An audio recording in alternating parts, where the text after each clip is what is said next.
The music, the costumes, the hair. There's only one ABBA. And after decades of going their own way,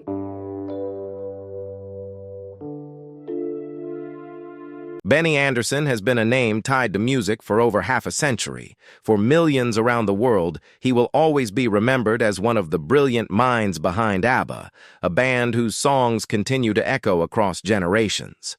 From wedding receptions to karaoke nights, from old records played on turntables to streaming platforms today, ABBA's music has become part of the soundtrack of everyday life.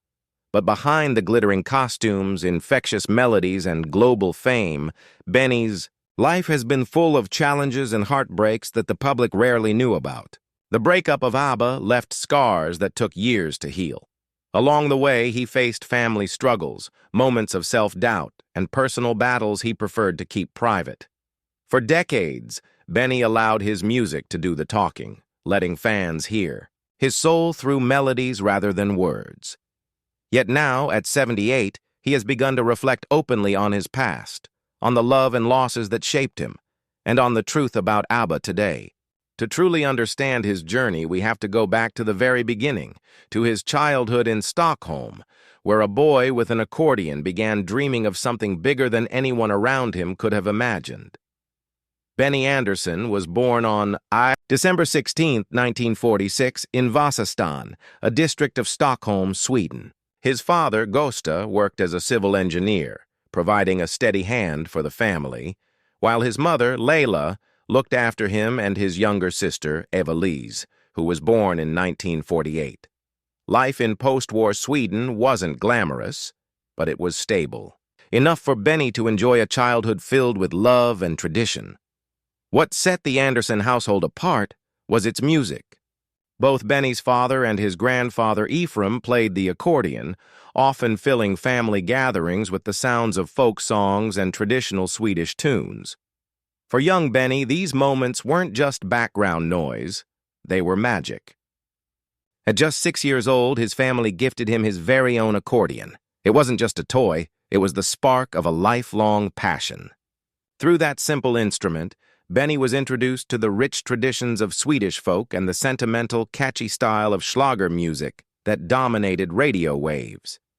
He quickly developed a fascination with rhythm and melody, and while other children might have seen music as a pastime, Benny already saw it as a world of endless possibility. The first records Benny owned gave him a glimpse into a wider world of sound. One was by Caterina Valente, an Italian-born singer who captured audiences with her unique voice and international flair. The other was Elvis Presley's Jailhouse Rock, and on the flip side was a song called Treat Me Nice. Benny adored that track not only because it was Elvis, but because it featured a piano, a sound that called to him more strongly than any guitar or drum could. That combination of influences, from European crooners to American rock and roll, created a musical foundation that would follow him for the rest of his life.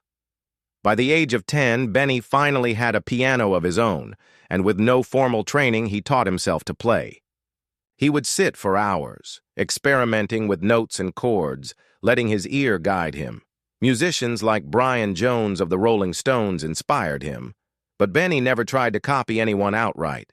Even at a young age, he was shaping his own sound. School, however, was another story. Classrooms and textbooks simply couldn't hold his attention the way music did. By 15, Benny decided formal education wasn't for him and walked away from school to follow a path that promised excitement, even if it was uncertain. He started performing at youth clubs, playing whatever gigs he could get, learning the art of entertaining an audience. It was during this period that he also experienced his first serious relationship. He met Christina Grunwald, and their love quickly grew into a family of their own. Together, they welcomed a son, Peter, in 1963, and a daughter, Helen, in 1965. Fatherhood came early, but Benny balanced it as best he could, still chasing his dream while supporting Christina and their children. The couple even performed together in a group called Elverkets Spelmanslag, translated as the Electricity Board Folk Music Group. The band's quirky name reflected their playful spirit, and though they mostly played instrumental songs, like Baby Elephant Walk, it gave Benny his first taste of what it was like to be part of a performing act. More importantly, it was in this group that he began writing his own songs, quietly laying the foundation for a career that would one day explode onto the global stage. Benny's first true taste of stardom arrived in October 1964, when he joined the Hep Stars as their keyboardist. At the time, the Hep Stars were just beginning to build momentum, but within a few short months, they skyrocketed to fame. Their big breakthrough came in March 1965 with the release of Cadillac, a lively, catchy tune that electrified Sweden's youth. Practically overnight, the Hep Stars became one of the most popular pop bands in the country, earning a reputation as Sweden's answer to the Beatles. For Benny, this was more than just a career milestone. It was validation that his instincts about music were right. His decision to leave school, to focus on performing, to take risks. Suddenly, it all seemed worth it. As the band's popularity grew, so too did Benny's role within it. What started as a spot behind the keyboard quickly evolved into something more significant. Benny wasn't content to just play other people's songs, he wanted to create his own. At first, the Hep Stars focused on cover versions of international hits.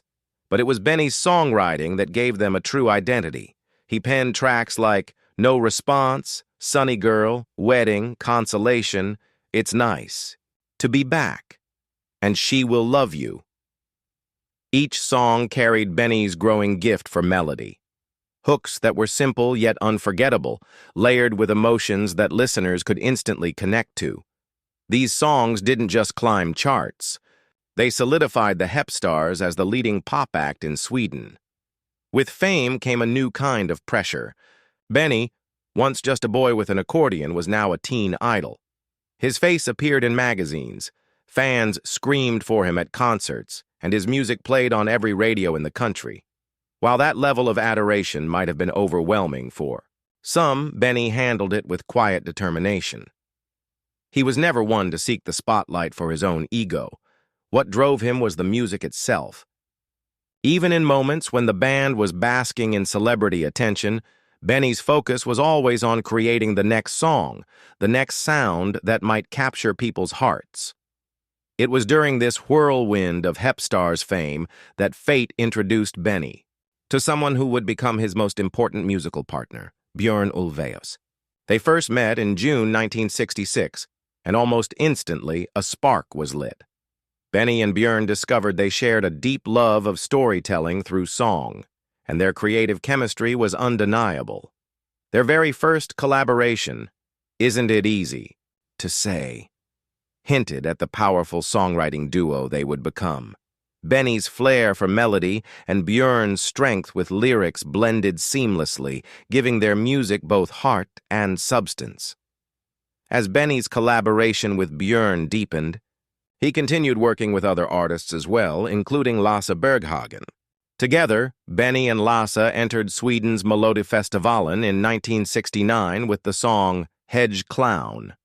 It didn't win, but it placed second, an achievement that gave Benny more confidence as a songwriter on the national stage. But perhaps even more life-changing than the contest itself was what happened behind the scenes. It was at Melodifestivalen that Benny met singer Anni-Frid Lyngstad, known to friends and fans as Frida. The two quickly connected, both personally and musically. Their relationship blossomed into something that would shape not just Benny's future, but the course of pop music history. Meanwhile, Björn's life was following a similar path. He met Agneta Fältskog, a rising star in Sweden with a powerful voice and undeniable charisma. As Benny and Frida grew closer, so did Björn and Agneta. These two couples, united by love and by their shared passion for music, would soon become inseparable. They supported one another in the studio, in live performances, and in life itself. What none of them could have predicted at the time was that their personal bonds would eventually lead to one of the most successful and beloved groups the world has ever known. By the end of the 1960s, Benny's reputation as a songwriter was firmly established. He and Björn began producing songs not just for themselves but for other artists, racking up hits like Luva Sextiotal for Brita Borg and Spelleman for the Hepstars. Each success reinforced the strength of their partnership. And as their collaborations with Agnetha and Frida grew, it became clear that something bigger was brewing. The mix of Benny's melodies, Björn's lyrics, and the soaring voices of Agnetha and Frida had a unique chemistry. It wasn't just good, it was magical. And soon, that magic would break out of Sweden and onto the world stage. By the late 1960s, Benny and Björn's partnership was beginning to attract serious attention in Sweden. What had started as casual songwriting sessions between two young musicians quickly grew into a force of creativity that others wanted to be a part of. They weren't just writing for themselves anymore, they were creating material that would find its way onto the national charts and into the hands of other artists. That same year, they scored another hit with Spelleman, performed by the Hepstars, which showcased Benny's uncanny ability to write melodies that lingered in the memory long after the song ended. These achievements were small steps, but they were building momentum towards something far bigger. During this time, Benny's personal and professional lives were becoming increasingly intertwined. His relationship with Anni-Frid Lyngstad grew stronger with each passing year, not just romantically, but musically as well. Benny produced her 1969 single, Peter Pan, a whimsical track that highlighted her warm, rich voice. Later, he helped shape her debut album Frida in 1971, further deepening their creative bond. Meanwhile, Björn was nurturing his own relationship with Agnetha Fältskog, who was carving out a successful career of her own. Agnetha took on ambitious roles, including starring in the Swedish version of Jesus Christ Superstar in 1972, while also recording pop albums that showcased her remarkable vocal range. The four of them, Benny, Björn, Agnetha, and Anni-Frid, were slowly weaving their lives together, though they didn't yet know what the future would hold. At first, their collaborations were casual. They sang backing vocals on one another's projects, joined in on recording sessions, and lent support at concerts. But when they found themselves together in Cyprus in 1970, everything began to shift. The trip wasn't supposed to be about forming a band, it was meant to be a simple getaway. But on a sunny afternoon, the four of them began singing together, on the beach, harmonizing for fun. UN soldiers stationed there gathered to listen, and before long it had turned into an impromptu concert. For the first time, they experienced what it was like to blend their voices as a group, and the sound was nothing short of extraordinary. That discovery soon spilled into their professional work. In 1970, Benny and Björn were recording their first joint album, Lycka, meaning happiness. Agnetha and Anni-Frid both contributed as backing vocalists, giving the record a fuller, more textured sound. Though Lycka was technically credited to Benny and Björn, the presence of the women was undeniable.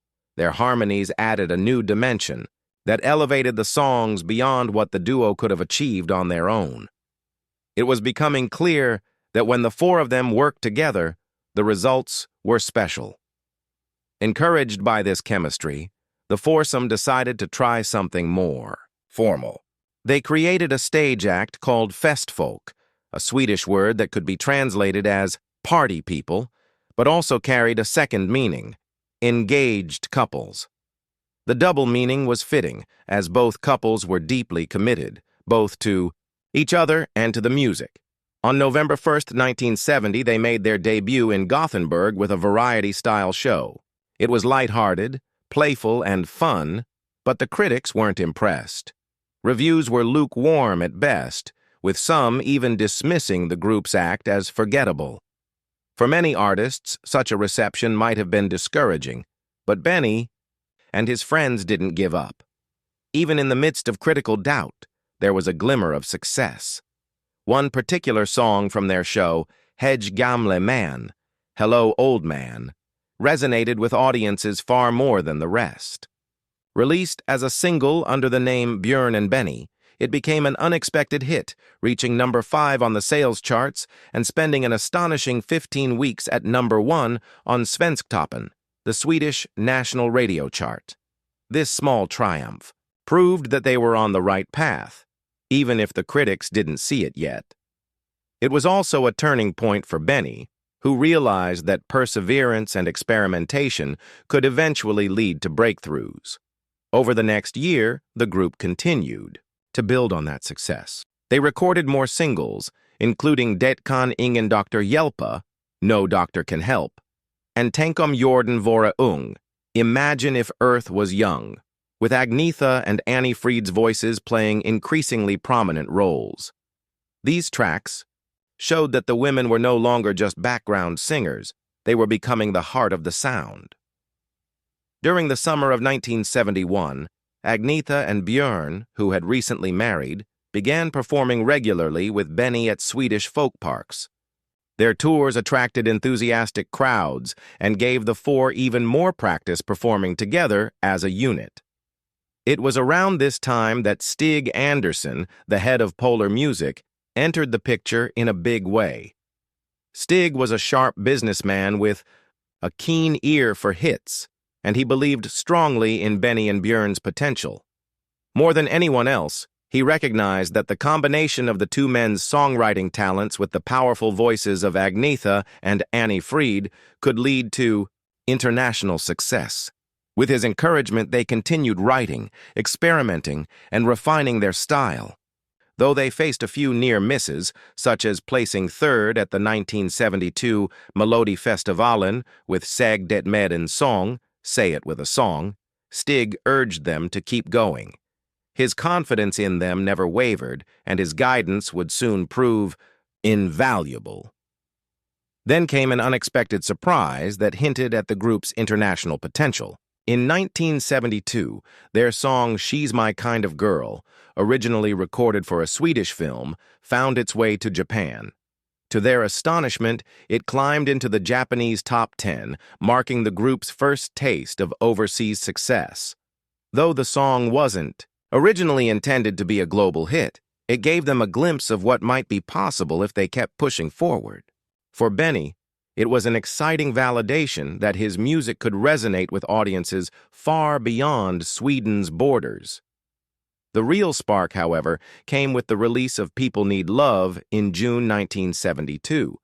Credited to Björn and Benny, Agnetha and Annie Fried, the single only reached number 17 on the Swedish charts, but it was a vital turning point.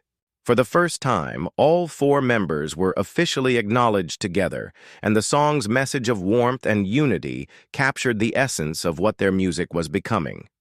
Even more encouraging, the track managed to chart in the United States, a modest achievement but a sign that they were edging closer to something big.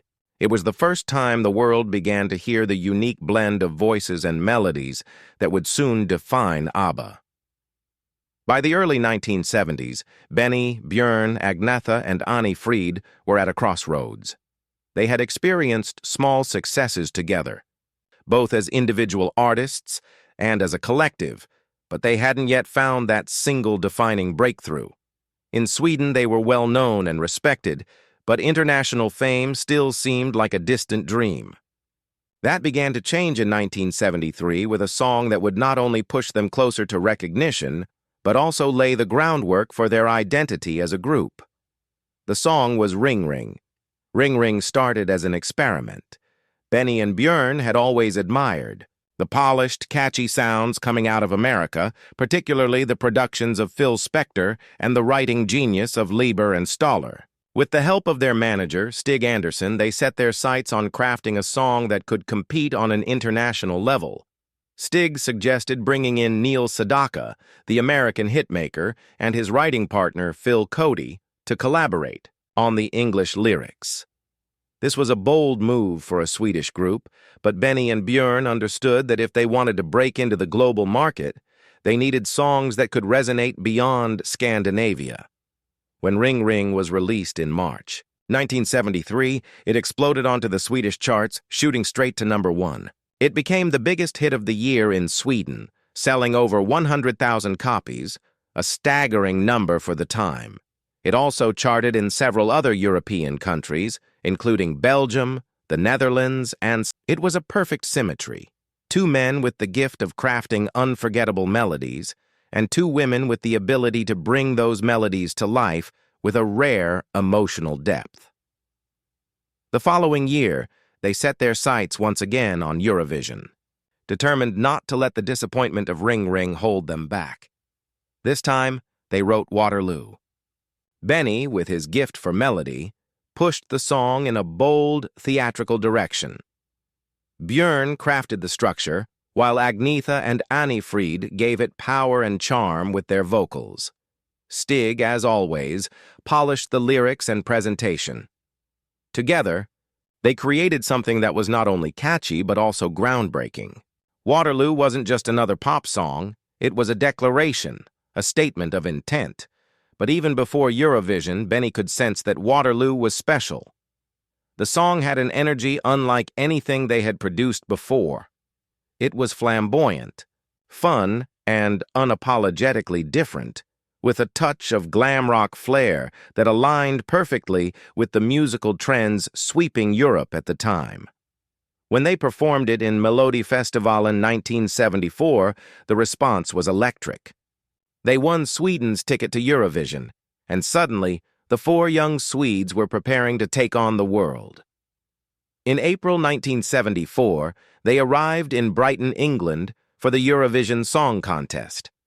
The atmosphere was tense, the competition fierce. But ABBA stood out from the moment they took the stage. Their costumes were flashy, their presence was magnetic, and when they launched into Waterloo, the audience was swept away by the sheer joy of it all. Benny, behind the keyboard, poured his heart into every note, while Agnetha and Anni-Frid's voices soared above the music, intertwining in a way that felt both playful and powerful. It was a performance that demanded attention. When the final votes were tallied, ABBA emerged victorious. Sweden had won Eurovision for the first time in history, and the world had just witnessed the birth of a global sensation. For Benny, it was the culmination of years of struggle, experimentation, and perseverance. The boy who had taught himself to play the accordion, the teenager who had fallen in love with rock and roll, the young man who had dreamed of melodies that could travel the world, he had finally arrived on the international stage. Waterloo quickly became a worldwide hit, reaching the top of the charts across Europe, and even breaking into the U.S. Billboard Hot 100. ABBA had achieved what few Swedish artists had ever managed before. They had conquered the global market. And though Benny knew the hard work was only just beginning, he also knew that this was the moment that changed everything. ABBA was no longer just a dream or a possibility.